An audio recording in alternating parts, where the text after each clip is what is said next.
And the more value you add to the equation, the more differentiated your service is, the more value you're creating for your community and your audience at large. And people will gravitate to your business for that fact. I try to build a sense of urgency with the seller, just like I do with the buyer. I think the urgency is a big thing. As long as they have you know that you're urgent about coming and getting it, they'll be urgent about living up to their end of the bargain. We post everything we've picked up for the week on one day, and our customers conditioned to know that I need to be looking out on Thursday because that's when Ryan's posting his stuff. I'm getting more sales from that now than I have been from Marketplace. But also, how do you ensure that when you make an agreement with someone to pick up their couch, that they're not going to flake on you? It helps that.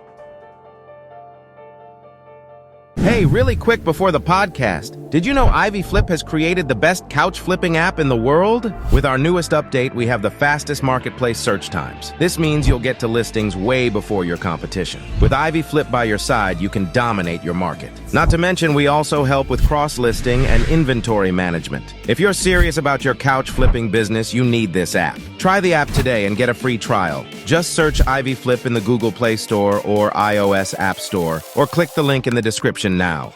Hey, Ryan, thank you so much for joining me on this episode of the Couch Pod. I know you're a flipper based out in Atlanta and you've just started flipping recently, but why don't you go ahead and give our audience a quick introduction? Tell us about yourself, your background, what got you into couch flipping, and how it's been going so far. Sure. Well, I guess to start it all out, my background has always been in sales for the most part. A lot of in-home sales, a lot of home improvement type stuff. I first got into furniture and couch flipping as a hobby mainly. I did it during the pandemic was when I first started doing it. Basically, my wife saw a free 3-piece leather couch living room set and said, "Hey, you need to go pick this up for us." And we picked it up, and it was too big for our living room. So, well, we could probably just sell it and make a few bucks on it. And I listed it for a price, and it sold in like literally 1 minute.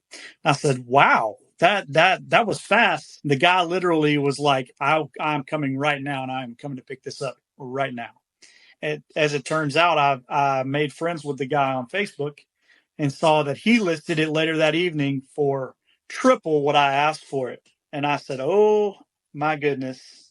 Light bulb went off, and maybe this is something I need to look into as a hobby. Got into a little bit of leather restoration, and at first I was just buying leather sets and listing them online for closer to the price the guy asked from my set originally. It just started as a hobby, as a side gig, and basically did it when times were slow and in-home sales. Built up and built up and built up until the end of last year, where it was getting busy enough to where I needed to stop what I was doing in the in-home sales department and form a company. Got it. So you've fully incorporated and you're full-time with couch flipping now.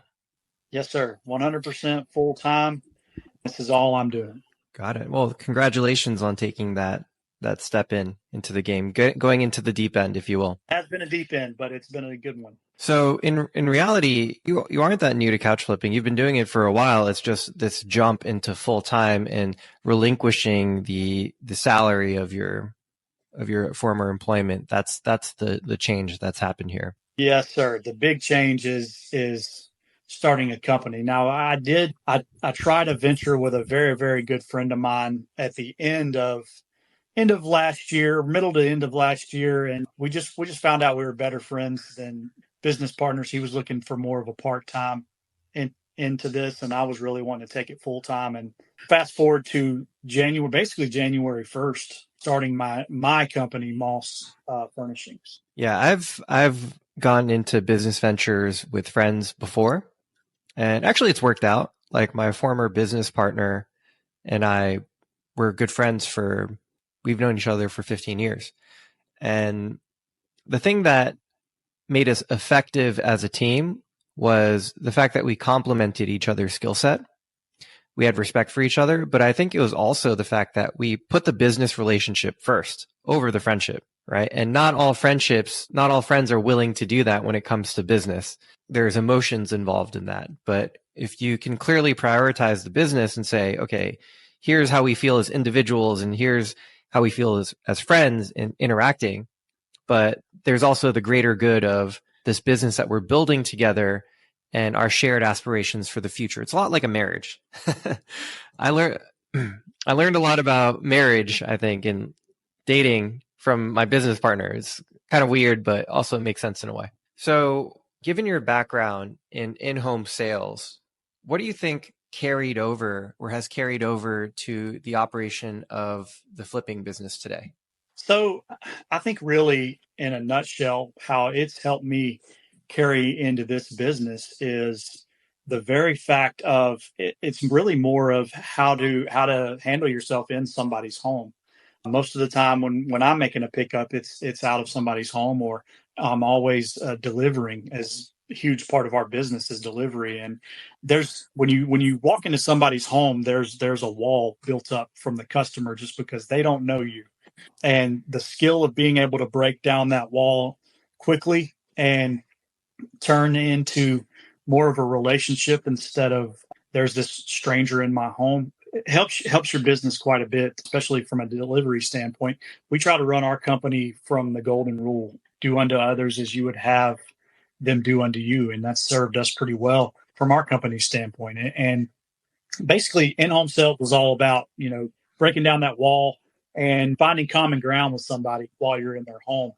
And that's really the biggest thing, is the act of doing that and getting somebody comfortable with you being in their home, especially if you're ultimately looking at their couch and buying it or delivering the couch for them. This actually touches on a really important theme in the podcast lately. So someone came on the other day and asked me, how do I become less reliant on Facebook Marketplace? And what I told him was, you have to treat every interaction that you have with the customer as an opportunity to build your audience. So in this sense, you turn every transaction into an opportunity for a relationship. And if you're really good at going into someone's home and becoming friendly with them, what you're doing is turning that from a transaction into a potential relationship, because now they like you. Now they want to send you referrals. Now they might talk positively about you when their friends come into their home and say, hey, where'd you get this couch? Well, I worked with the guy who's really nice, super friendly. Here's his contact information. Why don't you reach out to him? So with that theme in mind, how would you recommend to our audience, when you're walking into someone's home, how to break down those barriers and, help absorb them into your audience? There was a quote I heard one time. Now, I'm a Georgia Bulldog fan, but this actually came from Nick Saban, which is the evil guy down here. But basically, he said, "Be where your feet are. Make sure you're 100% trying to connect with that person. Your phone's off. You're really trying to invest in forming that relationship as it happens. And basically, if you're able to connect with that person and make it to where it's less of a business transaction and it's more of something happening between two friends. I think really what's really jump started us into a better profit is being able to get great reviews, and it helps us with word of mouth referrals. Those are huge for us in a young business. And the quicker we get away from marketplace and ad boosting into word of mouth referrals and being able to generate revenue that way, the more profitable my business is going to become. So the quicker we're just trying to get into that mode of, hey, let's get away from ad boosting and into, hey, I know Ryan, he's the couch guy. I need a couch. Why don't I call him? And that's the transition we're trying to make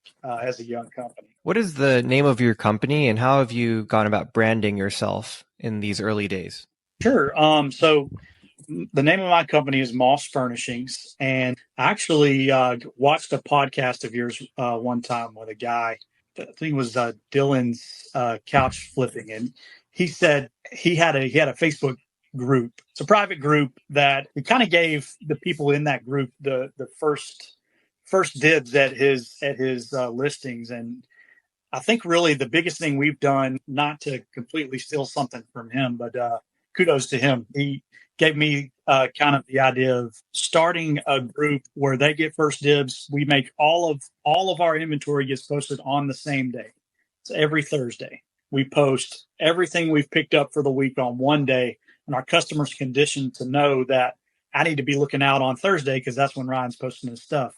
And it's becoming more of those. I'm getting more sales from that now than I have been from Marketplace, because they know that, hey, there's a little bit of an urgency built up because Ryan posts every Thursday, which means he's running out of inventory every week, which is kind of how our model's set up, is to bring in inventory, run out, post on Thursday, run out by Monday or Tuesday.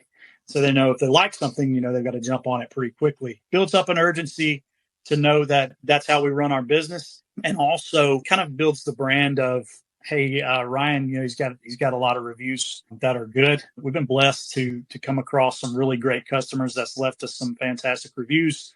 That's really helped jumpstart things. The biggest dance you run into when you get into this is your biggest competition, I like to say, is just making sure that you come across to people that you're not a scam, because that's what you're up against, is a bunch of people that are scammers. The quicker you can do that, that's the best way to break down that wall. And reviews and branding ourselves on that Facebook page has helped us immensely as we've gotten started. Amazing. Yeah, the psychology of the Facebook group drops is one that is something that was elucidated by Dylan Pabia. And what's been amazing is to see flippers all across the nation, many of whom are customers, successfully implement that tactic into their business. And it's not just the couch groups. There are all sorts of strategies that have been talked about on the podcast that I'm now seeing implemented across a variety of businesses. So with Dylan, for example, he told me the other day he watched the podcast I had with Roman Pennell talking about pickup ads, and he immediately went and implemented that within his business and saw quite a bit of success. We run pickup ads still to this day out in New York City, and we're generating pickup form submissions for $9.71 a form submission. I just looked at the stats yesterday, so I know what the numbers are. And, maybe 1 out of 5 we pick up, but our threshold for what we pick up is pretty high. We want to make about $500 gross profit on a flip. That's just what the numbers need to be in New York City. But if you're in a different locale and you're willing to pick up something free that you can flip for $300, then, maybe you even have a higher success rate in terms of cost per acquisition with those leads. But what do you think has been the most challenging thing about creating the LLC and jumping into this full time? And what are some of the obstacles that you anticipate facing in 2024? Man, the biggest obstacles that I've faced is just space being the number one thing. I'm having a lot of most of my, or all of my listings get basically set up in my basement for pictures, for staging. Everything happens in my basement, and we run our business basically by necessity of needing to run out every week. Been a lot of that is space problems. Eventually I've got to find more space for my business for it to continue to succeed and continue to grow. Maybe I shouldn't say succeed, but continue to grow. It's right now, it is providing me a full-time income right off the rip. But to build my business to a greater degree, eventually we're going to need more space. And I think really that's the biggest thing that I've run into is how do I get into that next step of getting into maybe a warehouse of some kind, or develop more space and be able to run. I like the way the business is running and the model it's running, but getting to that next step of being able to acquire more space is really what I need to focus on. So Ryan, tell me what your average week-long schedule looks like. So some people, they are doing pickups and deliveries and cleaning every single day of the week, but it sounds like you have developed more of a daily based strategy. Yeah, it really is. We run our weeks based on the week starting on Monday. Monday and Tuesday and Wednesday are all about pickups. Trying to pick up. I learned real fast getting into this that most people are making their furniture buying decisions on the weekends. So our strategy was, hey, Monday, Tuesday, Wednesday are all going to be all about pickups. Thursday, during the day, staging, cleaning, getting everything ready to sell. all of our pictures, all of our posts, and then dropping on the Facebook group. All of that happens on Thursday. It goes live Thursday, and then Friday, Saturday are all about deliveries. The only thing I do Sunday is I told my wife, we want to be more like Chick-fil-A where we're closed on Sundays, but if somebody wants to come and pick one up, I'm always down for that. But I don't do any deliveries on Sundays. But Monday is usually a half day for me, half deliveries, half pickups. Generally by Tuesday, we're out of stock. We've been able to flip about 8 to 12 couch sets that way. And so it's been pretty successful for us in that model. Most of the time, Monday, Tuesday, Wednesday are pickups, Thursday, Friday, Saturday, or Thursday setup, Friday, Saturday, Sunday, and a little bit of Monday are about deliveries and getting couches to customers. Got it. So you're looking to pick up something like 10 couches a week for your current business model. Yes. Now, there's a lot of hubbub on the forums and just chatter in general about there not being enough supply. You're in Atlanta. This is one of the bigger cities in the United States, ample supply, but also ample competition. How do you feel like that has impacted your ability to get into this full time and find the inventory that you need to grow your business? Do you feel that competitive pressure, or how are you hanging in there? Absolutely zero issues finding deals. Absolutely. Now, are you willing to go and drive and get them? That is one thing. If you set your radius from 10 miles around your house, you probably would have an issue, right? But if you're willing to drive around the metro area to find what you need to find. I came from an in-home sales background where driving was just second nature. Running leads and sales leads was just part of my day. Transition to being part of my day here. If you're wanting to get out there and do this right now full time, there's enough couches for you. I do not feel a competition squeeze whatsoever. Lucky to be in a bigger area.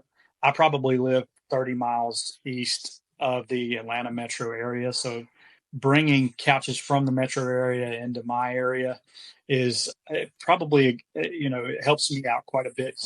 But the supply is close enough to me that I can go get what I need to go get. And I've not really had or seen the competition that hear a lot on the forums that everybody's talking about. And it may be just the benefit of being that close to Atlanta and a big city. But honestly, if you're willing to drive and go get what you need, as long as it makes sense from a profit standpoint, then for me, it has. I don't see any barrier of entry into this business if you're willing to go get it. Obviously, your mileage will vary. Certain locales are going to be more competitive versus others. Atlanta seems to be not as saturated at the moment. And if the couch flipping industry grows, then it will become more competitive to find couches on Facebook Marketplace. Maybe in certain markets, it's already there. And perhaps in Atlanta, not quite there. There's ample availability of couches in Atlanta for people to have a lifestyle on. But that also highlights the importance of becoming independent of Facebook Marketplace, building a brand, being that entity in your local area that people know to reach out to when they have furniture they want to get rid of, or if they want a good deal on quality used furniture as well. Right. I know that we're starting to branch out and reaching out to apartment complexes, reaching out to local furniture establishments like, hey, if you've got something you're trying to get rid of, or, I'll be your one call guy. I'll work around your schedule. We'll come and pick up stuff you're maybe trying to get rid of. One man's trash is another man's treasure. We're willing to put the effort into making sure the couches get detailed and ready to sell. That a lot of places that might see as trash becomes treasure once it's treated the right way. So yes, you're right. I think getting away from marketplace, even though I will say it's probably 80% of where I find my inventory, but we're trying to work away from that as well, form relationships out there. I have a friend of mine that is being asked. He's also in the couchman business, and he's got a few real estate agents that turn to him when they stage a home, sometimes trying to get rid of couches that way. And he's been able to, I've not had any luck doing that, but he's been able to forge relationships that way where he's the call of real estate agents to come in and acquire couches that way. But, I think really the challenge is finding other ways to accumulate your inventory beyond marketplace. And we're trying to branch out that way as well. So unrelatedly, this is a tangent. When we first spoke on the phone and I invited you onto the podcast, you said something to the effect of, I think I'm going to be the first redneck on your podcast. Yes, sir. I've not seen, unfortunately, but I bet, maybe I'm your inaugural redneck couch flipper on this thing. That might be the case. I don't know. Maybe you could speak a little more to that, but definitely, you can only talk about rednecks if you are one, and I are one, so I can speak to the rednecks all around, and they're not just in Georgia, but they're. I would say yes, I would classify myself as that for sure. 100% proud of it. So what makes you say that? Because honestly, I hadn't seen what you looked like before we jumped on the pod. I had a little bit of a different image in mind, Okay. but speaking to you, you're put together. You're not like what I would like if there's a caricature of a redneck. What I would expect. So why do you call yourself that?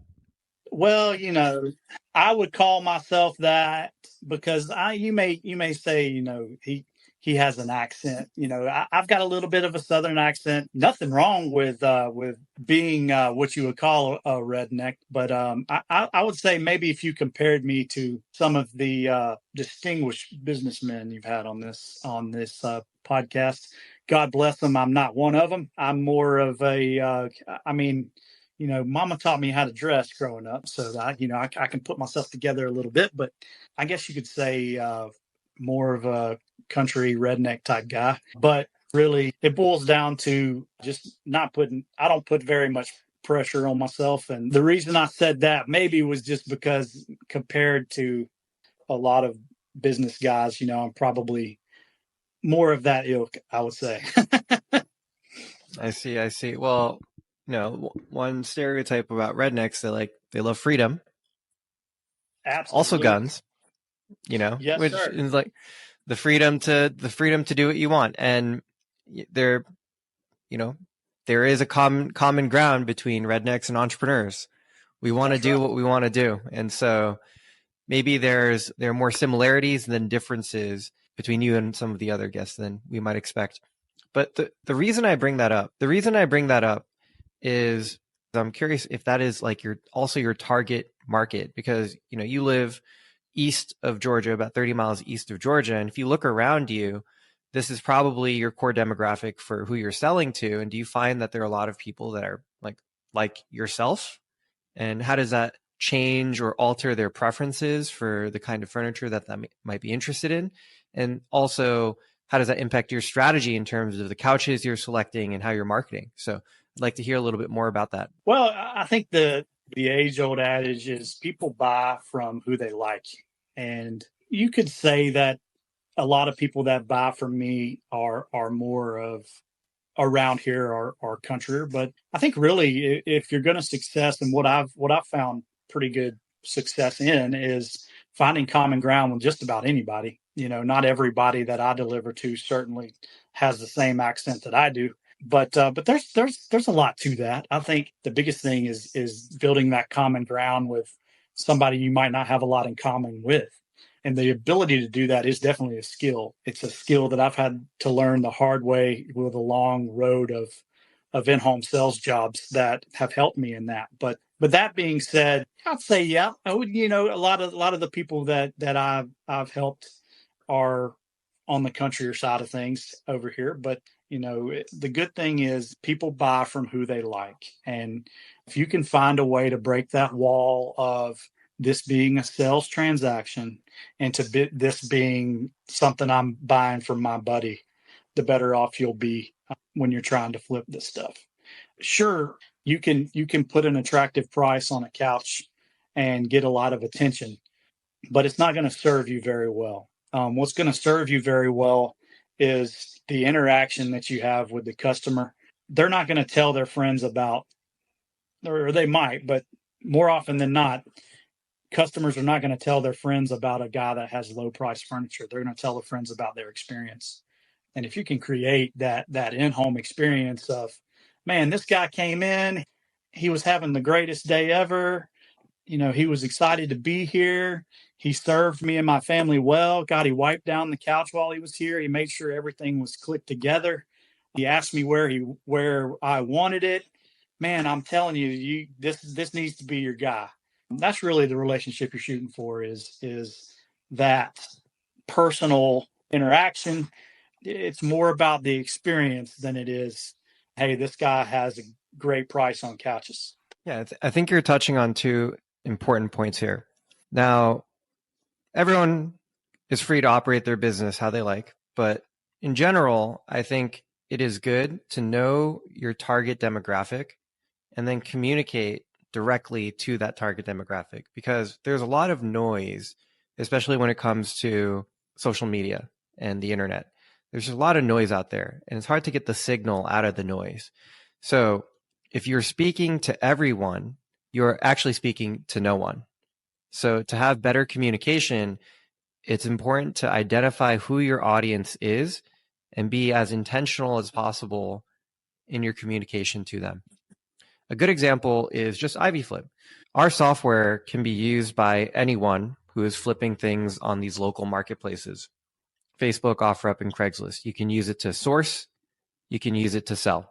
But in starting out, we are very intentional about having a dialogue with people who are flipping couches specifically, even though nowadays we're intending on branching out a little bit more and getting into some of the other markets that are relevant to us. And that was an intentional strategy, because we realized if we go after everyone, we're talking to flippers of ellipticals and saunas and what have you, that our message is probably going to get lost. And so we went very, very deep in couch flipping. The niches or the target demographics for used couches are probably not as easy to identify. So they're not as clearly demarcated, like this guy flips couches, this guy flips iPhones, right? That's a very clear demarcation. But the demarcation is going to be, but the buyer personas are still there. It's just a little bit blurrier around the edges. So for example, you have a college student that's moving into his apartment, his first apartment ever, and he basically needs something cheap and functional. Maybe that is a customer for an IKEA sectional, versus the young couple that is moving into their first home and they're on a limited budget, but they want something quality that they can rely on as they build their family. Or the Airbnb host who has a variety of properties, they're not going to be living in that themselves, but they need something stylish because that helps the property become more marketable. But they also want it to be durable so that when guests come in, that the furniture is not breaking down and constantly needing to be replaced. So you're going to have different pockets of buyers with different tastes and different needs. It's very important to start understanding who those personas are and which personas you're most effective at connecting with, so you can provide them with a good experience. And this is the second point that you touched on, which I think is very, very important. Flippers, couch flippers, are not just masters of arbitrage. It's not as simple as finding something for $100 and then finding an opportunity to sell it for $800. It's like stock trading or Forex. With stock trading, you're trying to buy a stock for $100, and when the price appreciates, goes up to $120, you sell it for a $20 profit. Or with foreign exchange, you're trying to buy undervalued currency and then exchange it for a higher valued currency and then take advantage of the arbitrage there. With flipping video games, something very similar. You're buying a video game you found at Walmart for $10, but you also know that you can sell it on Amazon for $22 and that you have a $12 margin in making that flip. But there's not a whole lot of value add there. And another guest pointed out to me, there is value in making that product available to purchase on Amazon. There is value add there, but it's not quite the same value add as the value add of a flipper.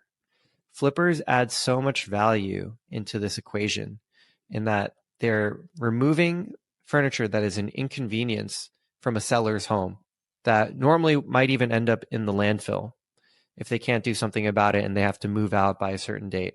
And they come in, they make you feel comfortable, they take it out of your home, they make it a seamless experience. Then they take it back to their storage or warehouse, what have you.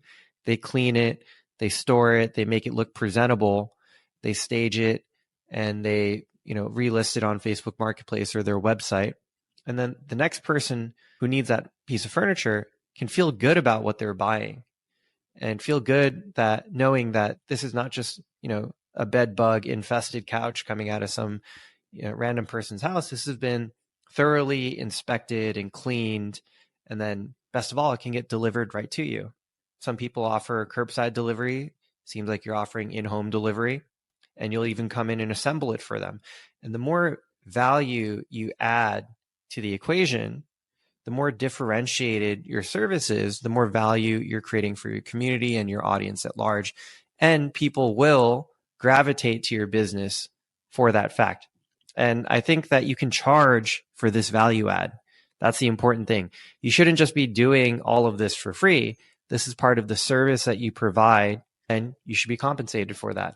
And that's another way of thinking about revenue streams for your business. For as a couch flipper, it's not just about selling the couch. It's about all of the value-added services that people want because it makes their lives more convenient that you can make money on. Absolutely. And I'll add to that. I heard a guy say one time, a very successful business guy around here said, you have to make it so easy to do business with you that people have no choice but to do. They have no choice but to do business with you instead of somebody else. I think really kind of what sets us apart sometimes in this market is we offer free delivery and installation. We do have a little adder as tips are appreciated on that, but it is part of the experience. We try to live around the 50% of MSRP area as far as pricing goes. And we've been able to very easily do that because of the experience that we're providing. And I really think that it's a good reason why we've grown as well as we have. From day one, I've made more profit than I was making in my in-home sales role previous every week. So it's been a really big blessing to us. I certainly don't think this is all of my efforts. We are a Christian business. And, I give glory to the man upstairs. But, I think that it's part of the experience. We try to live our life and run this business as part of the golden rule. And with that in mind, I think that's how we've been able to succeed as much as we have. So your current setup right now is you're still operating out of your basement. And what is your transportation setup? I do have a 16-foot open air trailer. Currently, what we're doing now for pickups is we've actually opened an account with Penske and are running two 16-foot trucks twice a week on Monday and Tuesday. And we've been able to fill both trucks up on both days. We do that 2 days. As long as you're a business and open up an account, you can actually do that pretty cheaply instead of maybe going out and getting yourself a payment on a 16-foot enclosed truck. You might find that as long as you can squeeze all of your pickups into 2 or 3 days, renting one is pretty close to the same price. And so that's something that we've been able to do is really use that strategy to make our day a little bit longer on Monday or Tuesday and fill those trucks up. I do have a helper with me. Basically, my father-in-law gives me a hand on pickup days and with getting the couches ready. And basically, we've been able to use that as far as pickups go. Deliveries, I typically use my open air trailer. If we know there's rain in the forecast, we might turn back to Penske and use an enclosed truck there. But that being said, that's basically what our strategy's been starting out with pickups and deliveries. I know a lot of people would like to operate on more of a weekly schedule where every day has a different purpose, but they're scared of losing out on deals. So, for example, someone has a great deal listed and they need it out of their home immediately. Maybe they can't wait till Tuesday or Wednesday. that's one consideration, is that, you have opportunities that don't fall on your pickup days. But also, how do you ensure that when you make an agreement with someone to pick up their couch, that they're not going to flake on you? And, like, how do you deal with the logistics side of scheduling 4 or 5 pickups in a day for 2 days? I think that's a really important question that a lot of our audience is going to be curious about. So it helps that I live in an area where this stuff is in pretty well in ample supply. And you want to set the tone that you mean business. And this is just speaking of the pickup side of things. I'm going to be here at this time. And when you say you're going to be here at this time, I'm not talking about this time plus 10 minutes. I'm talking about this time I'm going to be here. And when you do what you say you're going to do, you don't really, as long as, now, let me back up. There are a lot of scams out there with Facebook Marketplace, especially.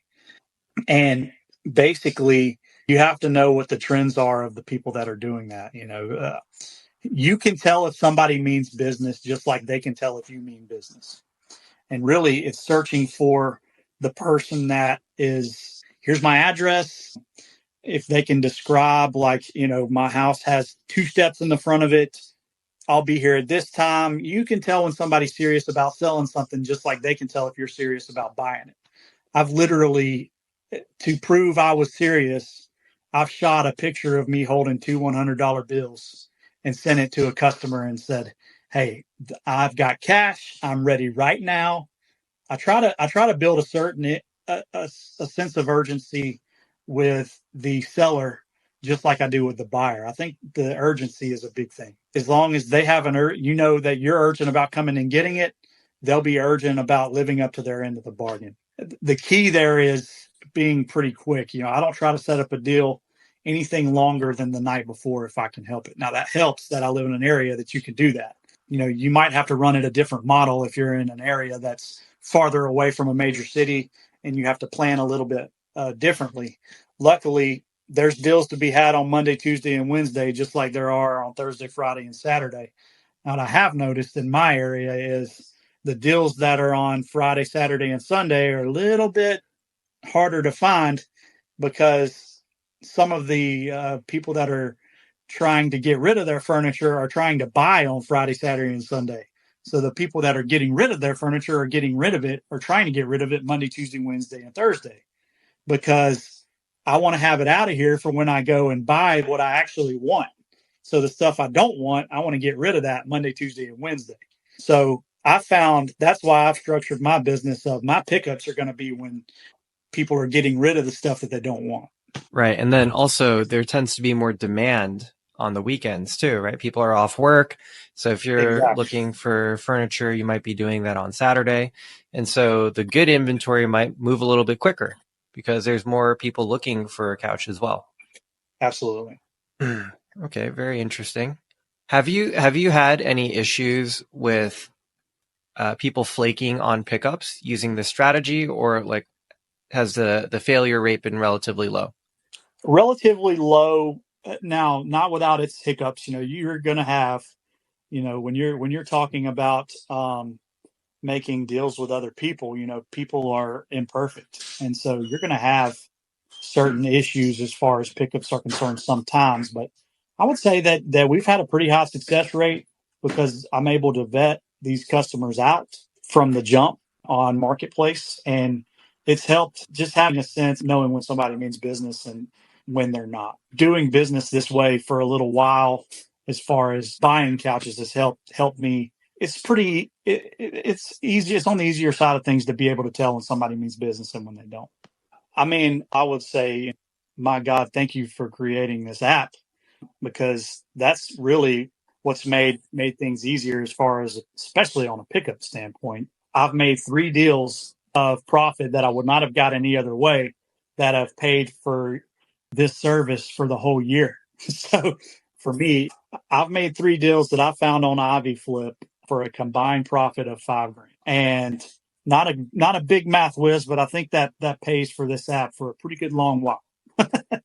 And so I want to thank you for creating such a great platform and a great app to use for somebody just like myself. But my question is, hearing what you've heard about my business, what do you think is my quickest way to grow just from where I'm at now to where I'd like to be, which is just getting, what's stopping me from getting to the next level? It's a great question. I think you're in a really lucky situation, Ryan. Some of the flippers that I talk to, they're trying to get off the ground, but they're not as established or maybe far along in their life. Not that you're old, but less Is it the established. gray in And my so beard? it's the redneck in you. But they're younger guys. They've never run a business before. Maybe they don't have a truck. They don't have the means to acquire a truck. So they're trying to hustle, grab a U-Haul and pick up free couches. And it's just more of a grind for them. But you seem financially established. Your wife is also working. Within the first month of you jumping into full time, you've been able to completely replace your full-time job income and more. So it sounds to me like if you just live within your means, that there's plenty of money left over that could be used to invest in your business. And you're in a position right now where your market is very good. It's not the case for everyone all over the US and Canada. I get complaints from people, particularly a lot of people in Texas, where they are just facing insane competitive pressure because, flippers have just popped up all over Texas, San Antonio, Austin, Dallas, Houston. For some reason, Texas is like the couch flipping mecca. But anyhow, in Atlanta, the market seems to be pretty good. I know quite a few people in Atlanta that are building nice businesses for themselves. And when I talk to any of them, none of them are so concerned about competition. But it might not be that way forever. And so I think that it's very important when the times are easy to be going hard. I learned that from another podcast guest I was actually just on. We just released that podcast yesterday, Max Belfield in Hawaii. I think he learned that from Max Hermosi, but it really struck a chord with me that it's when things are easy that you should be going hard.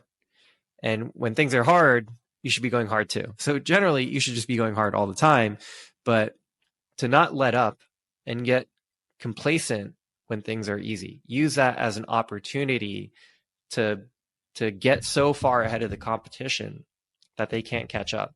And so I would say every dollar in excess profit that is being generated in the business right now, instead of using that to take a vacation or putting that in your bank account in the stock market, put it into your business. Everything that you can invest in that there is a strategy for, that it maybe has been talked about on this podcast, is probably a good investment. So if you're on the fence, should I get this warehouse, or should I get a storage unit, or should I upgrade my truck? My answer to most people is you should go for it, because I think we're in a very unique moment in time when it comes to the opportunity to build a couch flipping business. So you have all of the old secondhand furniture businesses basically wiped out at this point. There aren't a lot of secondhand furniture businesses, brick and mortar remnant from like the 1970s, 1980s left over. That's a dying breed. Very few and far between do you see one of these old model used furniture businesses still successful. But there's something new happening. There's a resurgence. And this resurgence of secondhand furniture business, this resurgence of secondhand furniture businesses is predicated on being more accessible to the average consumer of 2024, and by operating primarily through online channels. So you have a ton of people that have furniture they want to get rid of. They turn to Facebook Marketplace. Now they're dealing with Facebook Marketplace. And you have a ton of people that want quality furniture that don't want to pay top dollar buying new from a premium brand. And flippers are this unique element in the local logistics economy that unlocks this value. And so people who have been side hustling for 4 or 5 years are now in a moment in time where they've gotten in early and an industry is forming. And when you get involved early in the formation of a new market that solves a big problem, you tend to make a lot of money. There you go. And I think if you wait much longer, or you got in 5 years later, that the opportunity is not going to be the same.